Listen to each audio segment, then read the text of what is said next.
평안들 하셨습니까? 우리 앞뒤 좌우로 한번 인사하겠습니다. 평안하셨습니까? 오늘은 주밖에 나의 마음을 네 알아주리요 라는 제목으로 하나님 말씀 전가하도록 하겠습니다. 여러분, 연우 엄마라는 분이 계십니다. 연우라는 아이는 태어나면서부터 몸이 아파서 병원에서부터 줄곧 생활을 하게 되었습니다. 그렇게 병원에서 줄곧 생활하다가 몇 년이 채 되지 못하여서 그냥 세상을 떠나고 맙니다. 그런데 여러분, 이상한 것은 연우가 그렇게 세상을 떠났음에도 불구하고 계속해서 그 병원을 찾아오는 것입니다.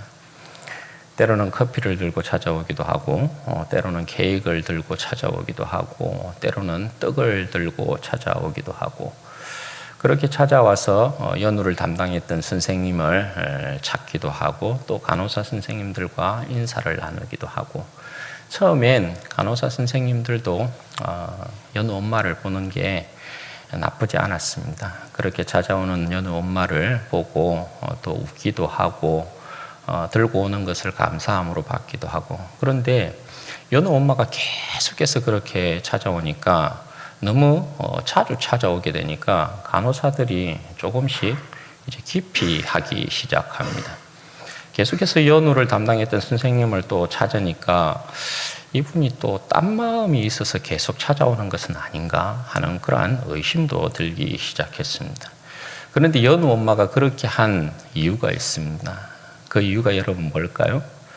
연우 엄마는 사실 그곳에서 연우 이야기를 하고 싶었던 것입니다. 연우를 아는 사람이 거기에 있는 간호사 선생님들하고 의사밖에는 없는 거예요. 태어나면서부터 줄곧 병원에서 생활하다가 그렇게 세상을 떠났기 때문에 자기는 자기 아기에 대한 이야기를 하고 싶은데 그래서 찾아온 것이거든요. 그런데 이제 사람들이 너무 자주 찾아오다 보니까 연우 엄마의 마음도 몰라주고 기피를 하기 시작한 것이었죠. 여러분, 이처럼 사람은 한 사람의 마음을 다 헤아릴 수 없습니다. 헤아려 줄 수도 없어요. 여러분, 사람마다 왜 자기의 속 깊은 이야기를 한 사람쯤에게는 털어놓는 대상이 있잖아요. 그 대상이 부모일 수도 있고, 또 그 대상이 남편일 수도 있고, 아내일 수도 있고, 또 그 대상이 스승일 수도 있고, 직장 동료일 수도 있고, 상사일 수도 있고, 어쨌든 한 사람쯤은 자기의 속마음을 털어놓는 사람이 있죠. 그래서 자신의 속마음을 이렇게 털어놓게 되는데, 들어주고 또 공감해주고 이해해주는 거 너무 감사한데, 그래서 마음이 참 시원하다 이런 느낌도 가지기도 하는데 100%는 아니다라는 것입니다. 100% 이해하고 100% 공감하고 100% 헤아려 주는 것은 아니다라는 것입니다. 나에게는 참 무겁고, 나에게는 참 힘들고, 나에게는 참 아프고 쓸쓸한 이야기인데, 상대에게는 때로는 그게 아무것도 아닌 것처럼 들릴 때가 있고, 상대는 또 그런 이야기를 들었을 때 그런 일 가지고 그러냐, 그렇게 치부하기도 하는 그런 반응을 보일 때도 있다라는 것입니다. 여러분, 사람은 그렇습니다. 사람은. 그런데 여러분, 정말 우리를 깊이 헤아려 주시는 분이 계십니다. 나보다도 나를 더 잘 아시고, 나보다도 나를 더 사랑하는 분이 계십니다. 나를 지으신 분이 계십니다. 그분이 여러분 누굽니까? 우리 주 예수 그리스도이십니다. 여러분, 주님은 우리를 아십니다. 주님은 우리를 속속들이 다 아시고 깊이 있게 아시고 모든 것을 다 헤아려 주시는 분이십니다. 우리가 사람에게 받지 못하는 참된 위로, 주님께로 나아가면 주님께로부터 참된 위로를 받는 이유가 바로 여기에 있는 것이죠. 주님은 우리를 속속들이 다 아시니까. 참으로 주님은 우리를 깊이 헤아려 주시니까. 뿐만 아니라 여러분, 우리 주님은 우리의 인생에 대한 답을 가지고 계시는 분이시죠. 문제투성이인 우리의 인생 아니겠어요? 여러분, 이번 주 목요일 어떤 날입니까? 수능을 치르는 날입니다. 우리 교우들 가운데도 수능을 치르는 자녀들이 있습니다. 주보에 기록되어 있는데요. 위에서 기도해 주시면 좋겠습니다. 우리의 인생이 마치 수능을 치르는 고3 친구들과 같다 할까요? 끊임없이 우리의 인생은 시험을 치르는 것 같습니다. 그런데 여러분, 우리는 끊임없이 우리의 인생에 시험을 치르는데 그 인생의 시험을 치르면서 만점을 받지 못한다는 것입니다. 만점짜리가 없어요. 만점짜리가. 인생에 다가오는 수많은 시험들을 지금까지 치루어오고 겪어왔지만 익숙하지 않아요. 학습이 되지 않아요. 그래서 만점짜리 인생이라는 것이 없는 것 같아요. 1등급, 2등급도 없어요. 대부분 보면 여러분, 수능에서 제일 낮은 등급 9등급이에요. 9등급 인생, 9등급 아이들은 어떤 대학도 받아주지 않습니다. 9등급 인생, 그 어떤 사회에서도 여러분 받아주지 않습니다. 그런데 여러분, 예수님은 9등급의 인생도 버리지 않고 받아주십니다. 9등급의 인생들, 그 마음도 깊이 헤아려 주시고 그 마음도 알아주시고 그 삶의 문제도 해결해 주십니다. 오늘 본문에서 우리는 이것을 확인할 수 있습니다. 오늘 본문은 주님께서 제자들과 함께 다시 바닷가로 물러가신 내용을 배경으로 삼고 있습니다. 예수님께서 바닷가로 물러가셨다. 여러분, 예수님께서 바닷가로 가신 이유가 뭘까요? 마가복음에 보면 예수님께서 바닷가로 물러가신 이유는 전열을 정비하기 위함이다라고 할 수 있겠습니다. 왜냐하면 이 마가복음에서 예수님께서 바닷가로 이렇게 가실 때에는 항상 바닷가가 영적 전쟁에 있어서의 시작점이었다라는 것을 알 수 있는 것이죠. 그곳에서부터 제자들을 불렀어요, 그죠? 마태를 부르실 때도 그러했고, 우리가 앞 시간에 보았던 베드로를 부르실 때도, 안드레를 부르실 때도, 야고보와 요한을 부르실 때도 다 바닷가에서부터 그들을 불렀습니다. 그리고 이제 새로운 싸움을 위해서 전열을 정비하는 차원에서 또 다시금 바닷가로 가십니다. 영적인 전쟁이 거기에서부터 시작되었기 때문에 그래요.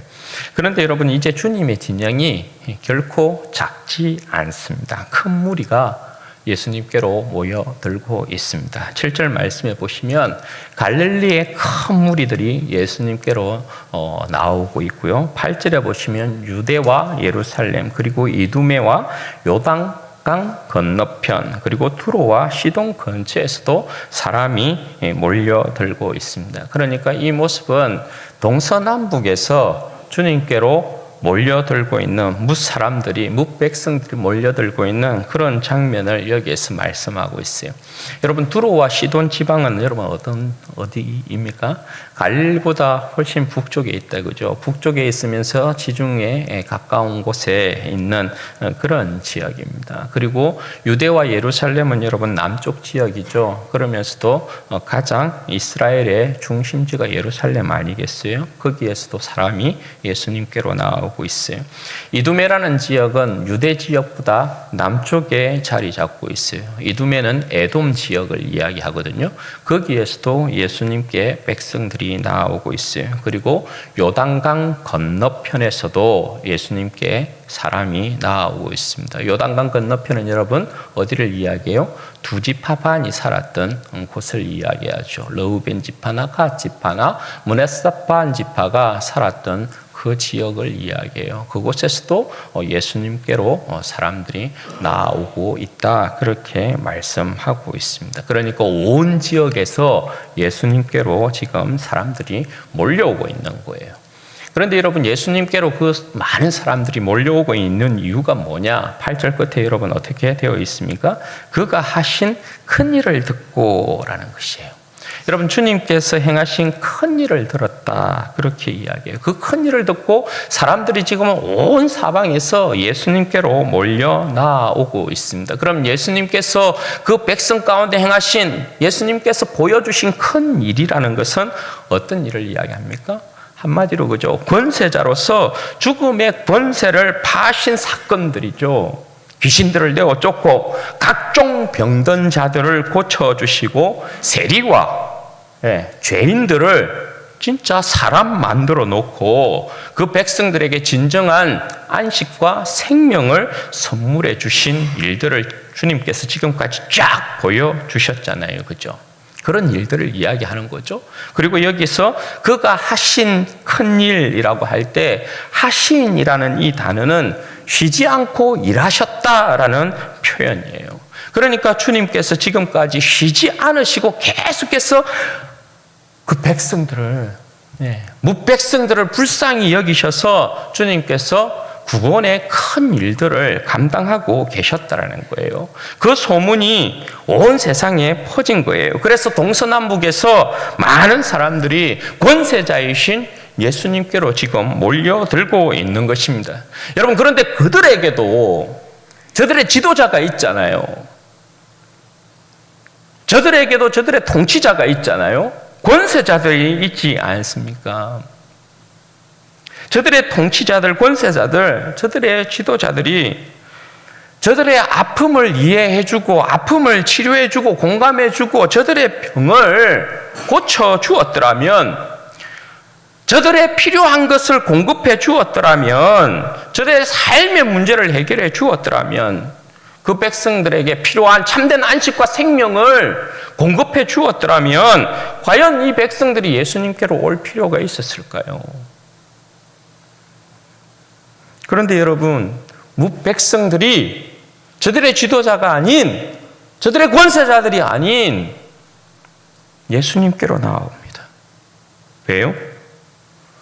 저들의 통치자들, 저들의 지도자들, 권세자들은 저들의 삶을 이해해 주지도 않고 공감해 주지도 않고 아픔을 치료해 주지도 않고 삶의 문제를 해결해 주지도 않기 때문에 그래요.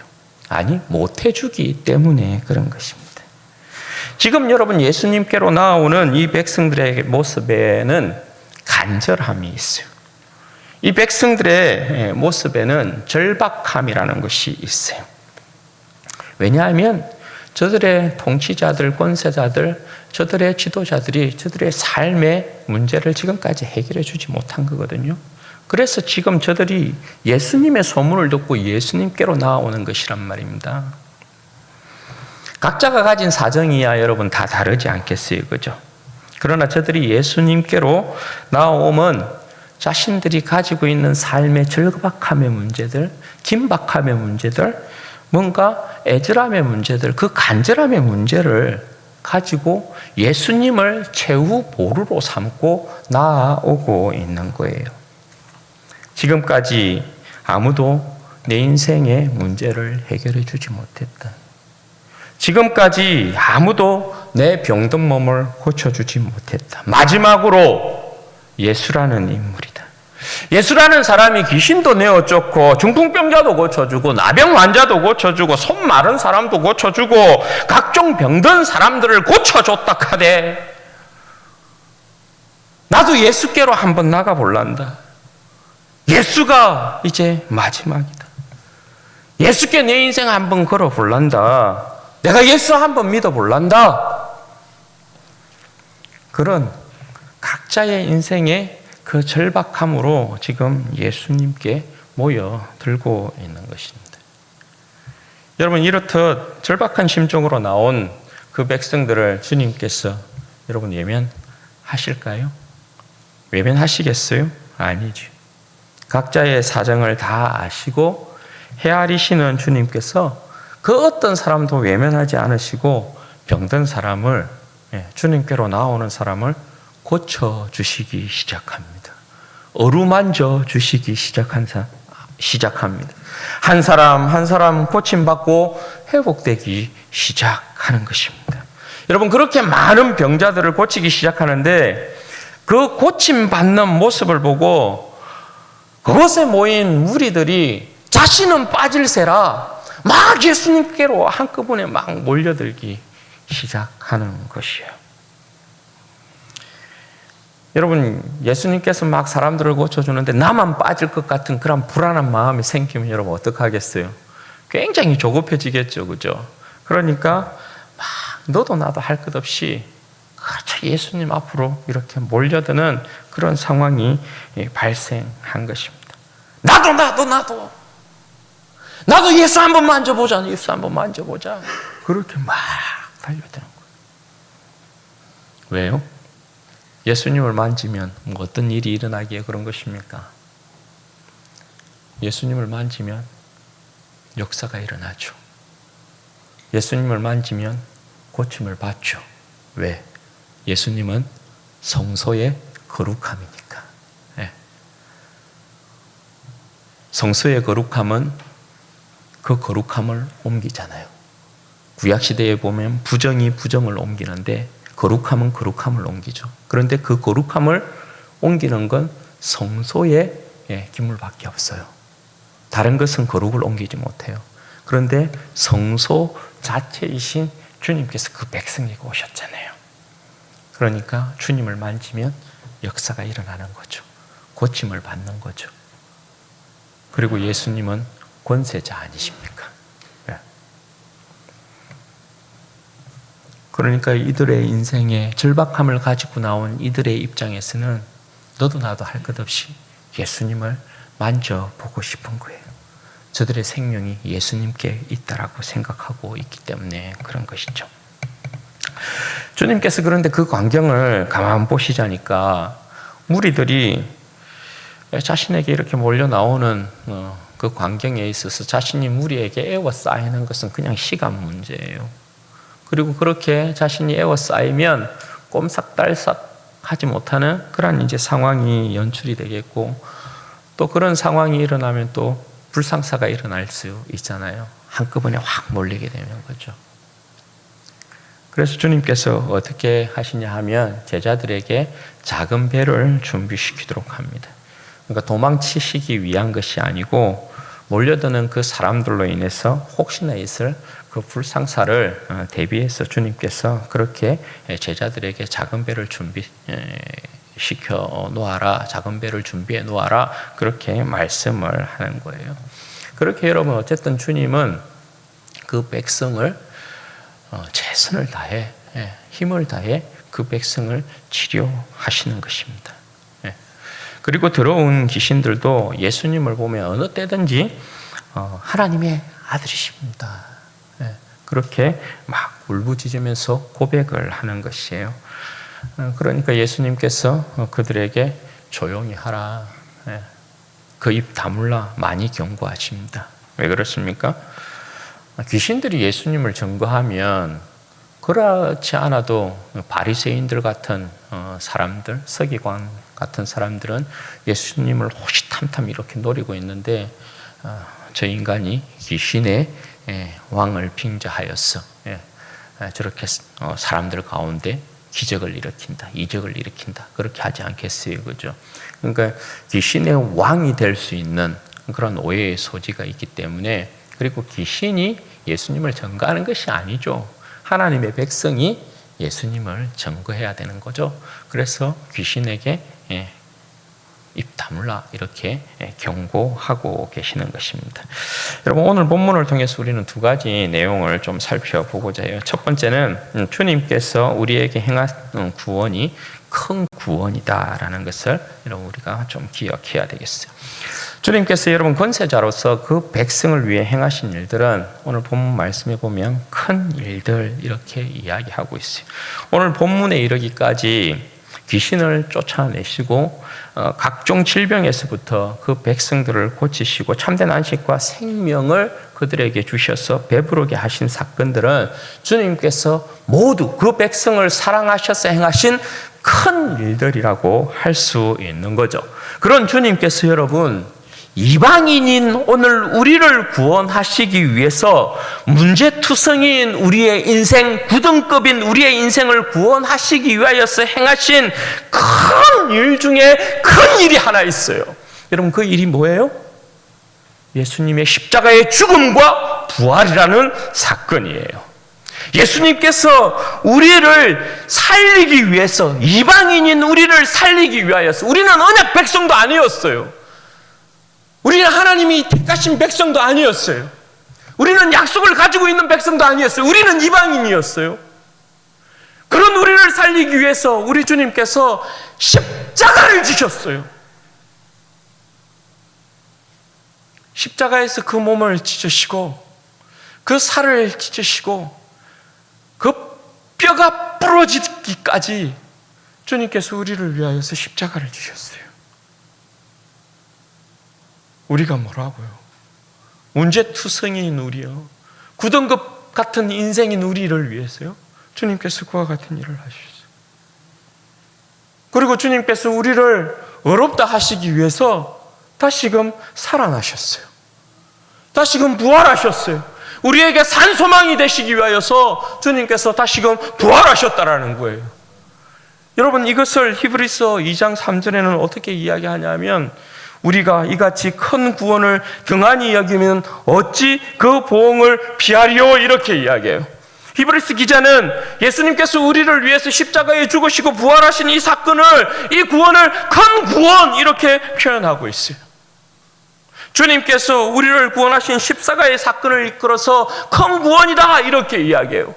사도행전에서는 이 사건을 어떻게 이야기하냐면, 주님께서 우리를 구원하신, 하나님께서 우리를 구원하시기 위해서 아들을 이 땅 가운데 보내시고 그 아들로 하여금 십자가를 지게 하시고 부활하게 한 사건을 뭐라고 이야기하냐면 하나님의 큰일, 이렇게 이야기해요. 하나님의 큰일, 메가라는 표현을 써요. 헬라어로 메가톤급이다, 우리가 이렇게 이야기하잖아요. 메가톤의 위력이다, 이렇게 이야기하잖아요. 거기에 단위에 있어서는 메가보다 큰 단위가 그 당시에 없어요. 하나님께서 예수 그리스도를 통하여서 우리를 구원하시기 위해서 아들을 십자가에 못 박으시고 부활시킨 사건이 하나님의 역사에 있어서는 이보다 더 큰 일이 없다라는 거예요. 엄청난 일이다, 어마어마한 일이다, 이렇게 표현하는 거예요. 여러분, 하나님께서 아들을 통해서 이루신 일 중에 이보다 더 큰 일은 없어요. 여러분, 주님께서 이루신 창조의 역사보다 말입니다, 우리를 구원하시기 위해서 예수님께서 십자가에 달리신 이 사건이 더 큰 사건이에요. 더 위대한 사건이에요. 왜 그렇습니까? 주님께서 창조하신 사건에는요, 주님께서 이 세계를 창조하신 사건에는 자기 희생이 있지 않아요. 말씀으로 그냥 만상을 그 수요대로 이끌어내신 거예요. 그런데 여러분, 우리를 구원하시기 위해서 주님께서 십자가를 지신 이 사건은 주님의 자기 희생이 있어요. 주님의 피 흘리심이 있어요. 자기 고난과 고통이 있어요. 아니, 창조주이신 그분이 왜 그렇지 않아요? 왜 우리를 위해서 자기 희생을 감수하시냐고요. 죽음에 이르기까지 왜 그런 큰 고통을 당하시냐고요. 여러분, 이것보다 더 큰 일이 있어요? 이것보다 여러분 더 큰 사랑이 있나요? 없어요. 없어요. 그래서 여러분, 십자가의 죽음과 부활의 역사는 그야말로 하나님의 큰일 중에 큰일인 거예요. 여러분, 누구를 위한 일이라고요? 도대체 누구를 위해 주님께서 이보다 더 클 수 없는 최고의 큰 일을 행하셨냐 말이에요. 문제투성이인 내 인생의 해답이 되시기 위해서요. 9등급짜리 쓸모없는 인생을 값지게 하기 위해서 주님께서 이와 같은 큰 일을 행하셨다, 그렇게 말씀하는 거예요. 여러분, 기억해야 해요. 문제투성이인 내 인생의 답은 예수 그리스도밖에 없어요. 여러분, 계속해서 11월 달 다니엘 기도회 하고 있잖아요. 그 다니엘 기도회 보면 항상 형식이 같으니까 사랑의 헌금을 할 때 헌금 대상자에 대한 사연을 보여주잖아요. 여러분 어때요? 그 모습들을 보면 저는 개인적으로 이제 그런 사랑의 헌금의 대상자들을 보고 있으면 참 인생들이 버겁다. 참 인생이 버겁다. 너무 인생의 무게가 버거운 거예요. 너무 인생이 힘든 거예요. 그 모습들 하나하나가 여러분 작은 사연을 가지고 있는 사람이 한 사람도 없어요. 그죠? 쉬운 인생이 하나도 없고요. 하나같이 쉽게 풀리는 인생의 문제를 가지고 있는 사람들도 없어요. 전부 어려워. 전부 힘들어. 전부 버거워요. 문제들이 다 여러분 난제야. 난제. 풀 수 없는 문제들이야. 도무지 풀리지 않는 문제들을 가지고 있어요. 그렇죠? 그런데 여러분, 희한한 건 뭐예요? 주님께서 그 인생 가운데 찾아가셔서 주님께서 그 인생을 붙드시면 그 인생의 문제가 인생의 난제들이 풀리기 시작하더라는 거예요. 풀리지 아니할 것 같은 그 인생의 문제들이 주님께서 직접 그 인생을 붙드시니까 문제가 풀리기 시작해요. 어려움이 극복되기 시작해요. 그게 여러분 희한한 일 아니에요? 네. 여러분 우리의 인생이라고 뭐 다르겠어요? 우리의 인생들은 여러분 쉽습니까? 그렇지 않죠. 우리에게 닥치는 인생의 문제 또한 각자의 인생들이 있는데 각자의 인생들이 사실 다 어렵잖아요. 그런데 여러분 우리도 똑같아요. 우리도 때로는 우리의 인생 자체가 난제일 수 있잖아요. 네. 우리가 힘든 어려운 문제들을 만날 수 있잖아요. 보잘것없는 인생에 너무 힘든 문제들이 찾아오니까 답이 안 보이는 거예요. 네. 어떻게 해야 될 이 엄두가 나지 않는 거예요. 네. 거기에 여러분 답이 되시는 분이 누구예요? 우리 예수님밖에 없어요. 예수님이 내 인생에 답으로 찾아오시면, 예수님께서 내 인생의 주인이 되어주시면 우리의 인생이 풀리게 돼요. 우리의 인생의 문제가 해결되게 돼요. 예수님이 우리의 인생의 답이 되시기 때문에 그래요. 여러분 기억하십시오. 예수님이 우리의 인생의 주인이 아니면요, 우리는 9등급에서 벗어날 수 없어요. 예수님이 우리의 인생의 답이 아니면 인생 자체가 난제인 내 인생의 문제가 해결되지 않아요. 그러므로 여러분, 예수님이 우리의 인생의 답이어야 해요.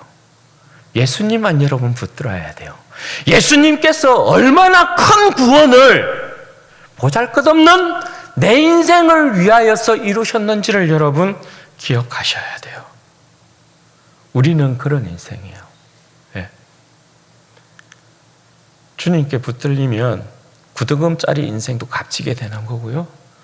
주님께 붙들리면 풀리지 않는 난제와 같은 내 인생이 풀려져요. 그러니 여러분, 주님만 내 인생의 답이어야 해요. 그리고 두 번째, 여러분, 우리의 속사정은 우리 주님만이 알아주신다라는 것이에요. 오늘 본문에 여러분 주님께로 나온 이 백성들의 모습을 보십시오. 어떻습니까? 다들 여러분 각자 인생의 간절함과 그 인생의 절박함, 긴박함이라는 것이 있지 않아요? 이 사람은 더하고 이 사람은 덜하다 하는 인생이 여러분 있을 수 없어요. 여러분, 내 인생의 문제는 사실 그 누구와 비교할 수 있는 것이 아니에요. 내가 아프면 세상 만사 다 귀찮은 거예요. 그죠? 내가 여러분 슬프면 세상이 다 슬픈 거예요. 내가 괴로우면 세상 모든 것이 다 괴로운 거예요. 왜 그래요? 그 어떤 인생보다 내가 값지기 때문에 그래요. 내가. 타인의 시선에서는 이기적일 수 있어요. 타인이 판단할 때는 뭐 그거 가지고 호들갑 떠냐 그럴 수 있어요. 그들은 당사자가 아니기 때문에 함부로 판단하고 함부로 이야기할 수 있어요. 그들은 다 헤아릴 수 없어요. 그들은 다 이해할 수 없어요. 그들은 다 공감해 줄 수 없어요. 내 인생의 절박함, 내 인생의 이 간절함, 내 인생의 이 긴박함, 그거 누구도 다 알아줄 수 없어요. 사람은 다 그래요. 그런데 여러분, 우리 주님은 달라요. 히브리서 4장 15절 16절 말씀에 보면 이런 말씀이 기록되어 있어요. 우리에게 있는 대제사장은 우리의 연약함을 동정하지 못하실 이가 아니요, 체휼하지 못하실 이가 아니요, 모든 일에 우리와 똑같이 시험을 받으시니로되 죄는 없으시니라. 그러므로 우리는 긍휼하심을 받고 때를 따라 돕는 은혜를 얻기 위하여 은혜의 보좌 앞에 담대히 나아갈 것이니라. 여러분, 왜 이 시대에 정치하는 사람들 말입니다. 이 시대에 저 위에 있는 사람들, 서민들이 어떻게 사는지 뭐 압니까? 그냥 코스프레 하는 거죠. 그죠? 왜요?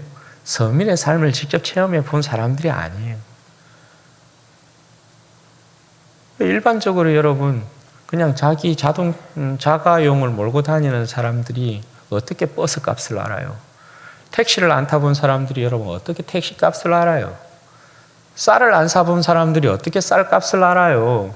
연탄을 안 떼본 사람들이 어떻게 연탄 값을 아냐고요? 몰라요. 그래서 한 번씩 국회 대정부 질문 이렇게 하면 쌀값이 얼마인 줄 아십니까? 버스값이 얼마인 줄 아십니까? 대답 제대로 하던가요? 못해요. 왜요? 그들은 그런 밑바닥의 삶을 살아보지 않았기 때문에 그런 거죠. 여러분, 우리 예수님이 어떤 분이라고요? 예수님이 우리의 대제사장은 우리의 연약함을 동정하지 못하실 이가 아니다. 왜? 예수님은 우리의 인생을 체험하셨더라는 거예요. 마구간에서부터 태어나셔서 태어나자마자 죽음의 위기를 겪으시고 인생의 모든 연약함과 나약함을 다 체험하신 분이에요. 다 경험하신 분이에요. 그래서 주님은 그 누구보다도 우리의 인생을 아신다 이렇게 이야기하는 거예요. 내가 너를 안다. 내가 네 사정을 안다. 내가 네 마음을 안다. 주님은 우리를 충분히 헤아려 주셔요.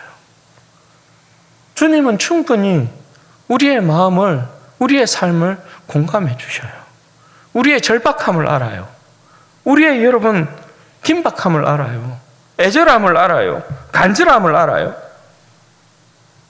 그렇게 나를 아시는 주님이 나를 외면한다? 아니요, 그렇지 않아요. 주님은 나를 아시는데 나를 절대 외면하지 않아요. 나의 연약함과 나약함, 나의 간절함과 나의 이 애절함을 주님께서는 보시고 외면하지 않아요. 모른 척하지 않아요. 나를 아시는 주님께서 어떻게 해요? 내게 다가오시는 거예요. 나를 만지시는 거예요. 나를 어루만지시고 나를 회복시키는 거예요. 나를 고치시는 거예요. 그래서 여러분 어떻게 이야기합니까? 때를 따라 돕는 은혜를 얻기 위하여 은혜의 보좌 앞에 담대히 나오라 이렇게 말씀하셔요. 사람은 여러분 몰라요. 사람은 몰라요. 사람은 몰라요. 오늘 우리가 불렀던 찬송이죠. 주밖에 나의 마음 니 알아주리요. 내 마음 위로하사 평온케 하시네.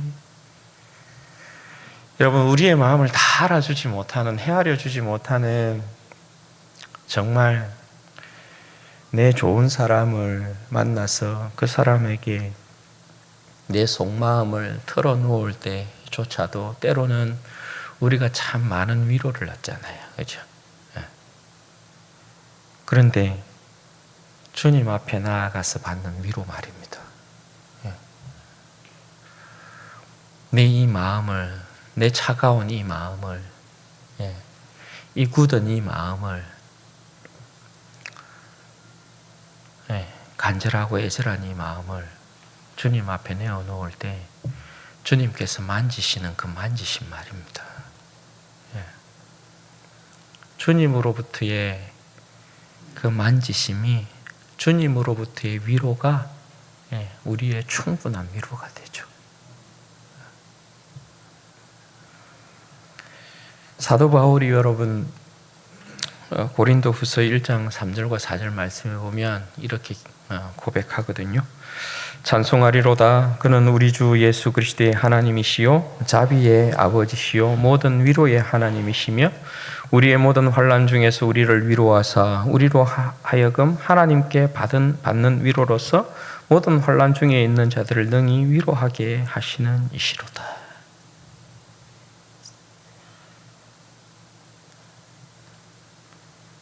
사도 바울이 하나님을 고백할 때 모든 위로의 하나님 이렇게 고백해요. 자신의 삶에 닥쳐오는 수많은 사건들이 있었잖아요. 절박한 문제들이 있었잖아요. 간절함의 일들이 있었잖아요. 위기의 일들도 많이 있었잖아요. 그때마다 하나님께서 어떻게 해요? 사도 바울을 위로하셨다라는 거예요. 사도 바울이 하나님께로부터 위로받았다라는 거예요. 주님께로부터 위로받았다라는 거예요. 그러므로 여러분, 우리 인생의 참된 위로자는 우리 주님 한 분밖에 없어요. 주님 앞에 나아가면 주님께서 여러분 절대 외면하지 않을 것이에요. 위로받게 될 것이고 새로운 힘을 얻게 될 것이고 고침받게 될 것이고 다시 일어나게 될 줄로 믿습니다. 여러분, 찬송가에 요 내용 있잖아요. 주 예수께 조용히 나가 내 마음을 쏟아놓으라. 늘 은밀히 보시는 주님 큰 은혜를 베푸시리. 여러분, 누가 내 인생 헤아려 줍니까? 누가 내 인생 여러분 이해해 줍니까? 주님은 우리의 인생을 이해해 주십니다. 헤아려 주십니다. 감싸 주십니다. 공감해 주십니다. 그러므로 사랑하는 여러분, 항상 여러분의 삶이 주님께로만, 주님께로 더 가까이, 주님께로 더 가까이 늘 우리를 지켜보시는 그 주님 앞에 여러분의 삶을 내어놓으심을 통해서 주님 앞에 항상 위로받으시고 주님께서 주시는 새로운 힘으로 말미암아 일어서시고 세상을 이겨내시는 복된 여러분들 되시기를 주님의 이름으로 축원드립니다. 같이 한번 여러분 기도하십시다. 여러분 이 시간에 기도할 때는 그렇게 기도하시면 좋겠습니다. 여러분, 우리는 정말 주님께로부터 큰 구원의 은혜를 받고 있는 사람입니다. 그 누구를 위한 구원의 역사가 아닙니다. 우리는 하나님 앞에 개개인이 독대하는 인생들이죠. 왜냐하면 개인마다 예수 그리스도의 이름을 주셨어요. 예수 그리스도의 이름으로 여러분 기도하게 만드셨고, 예수 그리스도의 이름으로 한 사람 한 사람 하나님께서 그렇게 큰 구원을 우리에게 베푸신 거예요. 내가 내 아들 예수 그리스도를 십자가에 죽이기까지 내가 네 인생에 대한 열심과 사랑을 보였노라, 그렇게 말씀하세요. 큰 구원이 내 인생 가운데 이루어졌다는 사실을 여러분 기억하셔야 돼요. 인생 자체가 난제인 내 인생에게 예수님의 답이 되면 문제가 해결됩니다. 인생이 풀립니다. 9등급짜리와 같은 내 인생도 주님께서 내 인생을 붙드시면 값지게 변하게 되어집니다. 여러분, 그 주님을 더욱더 깊이 사랑해야 되지 않겠어요? 하나님, 내 인생의 주인은 오직 주님 한 분밖에 없습니다. 내가 주님을 더욱더 깊이 사랑하고 내 인생의 주인으로 온전히 주님만을 섬기고 더욱 이전보다 더욱더 사랑하는 인생 되게 해주십시오. 큰 구원을 받은 자로서 주님 앞에 큰 영광 가운데 나아가는 인생 되게 하시고, 내 삶 자체가 주님의 영광의 찬송이 되기에 부족함이 없도록 복 주시기를 원합니다. 또한 여러분, 우리가 주님으로부터 위로함 받는 인생 되어지기를 원합니다. 내 마음을 헤아려 주시는 주님, 내 인생의 간절함과 내 인생의 애절함을 아시는 주님, 나의 인생을 온전히 붙드셔서 주님 앞에 온전히 서는 인생 되어지게 도와주시고, 주님으로부터 위로받는 인생 되게 해주셔서 주님의 영광이 되어지기에 부족함이 없게 하시고, 주님과 동행하는 삶 가운데 이 세상을 넉넉하게 이기게 해주옵소서. 우리 주여 한번 부르짖고 기도하십시다. 주여